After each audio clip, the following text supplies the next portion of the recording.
A great tension with discussions on Star Wars is how to address the prequel trilogy, particularly now in the aftermath of the extremely divisive Disney produced sequel trilogy, certainly. The original trilogy is what it is. No one is getting into much debate over whether those need or not be revered within the Star Wars discourse.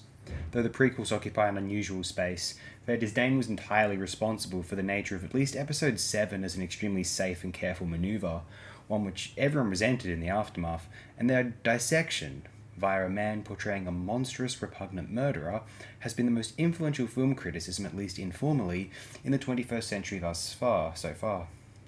My own stance is that The Phantom Menace is a stronger work than many give it credit for. If they ignore Jar Jar for all of the points argued by Stiklasser in his 2009 criticism, it really is Jar Jar that lets the film down. The focus on the political dimension, the addition of before unknown lore, the introduction of strange, unique cultures, and the emphasis on digital graphics, these were avenues which Lucas had wanted to explore. He didn't want to simply retread the same ground again, and the end result was one of the more hated films ever released, resulting in what I would argue is unquestionably a worse film in 2002's Attack of the Clones.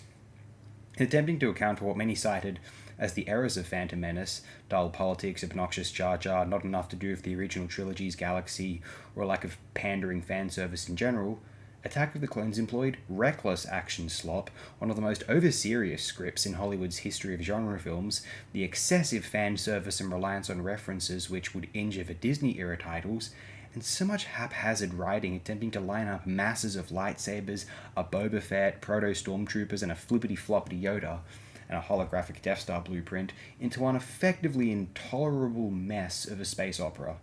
Oakeshott argues the film is the organic continuation of The Phantom Menace's techno-aesthetic, although I find it hard to believe that Lucas was ignorant of The Phantom Menace's derision amongst the fandom, and that he would not let it affect the tone of the subsequent feature. So when he didn't give a damn for Revenge of the Sith, he goes all out and composes not only the best of the prequel trilogy, but a superior film to, dare I say, Return of the Jedi, but obviously not nearing the quality of the initial two Star Wars films. This brings us now to the 2003 to 2005 Clone Wars animated series. To me, this was the essence of the prequels' appeal to younger primary school-aged children, not the old-school archetypal, tasteful Star Wars magic, but the indulgent, infused, throw-it-all-at-the-wall audacity of the computer graphics epoch. And given how sloppy and haphazard it could be attempting to employ computer graphics even in a Hollywood context, it was in this animated series that the prequel's art design and general aesthetic could be explored to its full realized potential.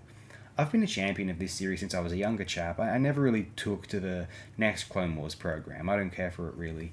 And whilst I liked 7 and 8 a fair bit, to an extent anyhow, 9 really brought my feelings for that long-awaited sequel trilogy quite down.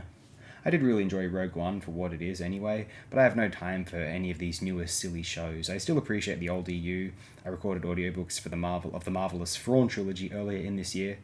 But if I'm to consider myself a Star Wars fan, it is more of the pre-prequel era, or pre-special edition era.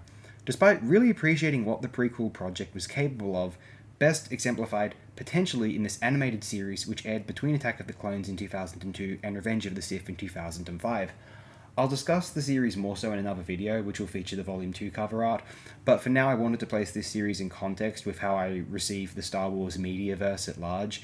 If you have never viewed this series and would like to, you are missing out. You'll have a spectacular time, I will strongly suspect.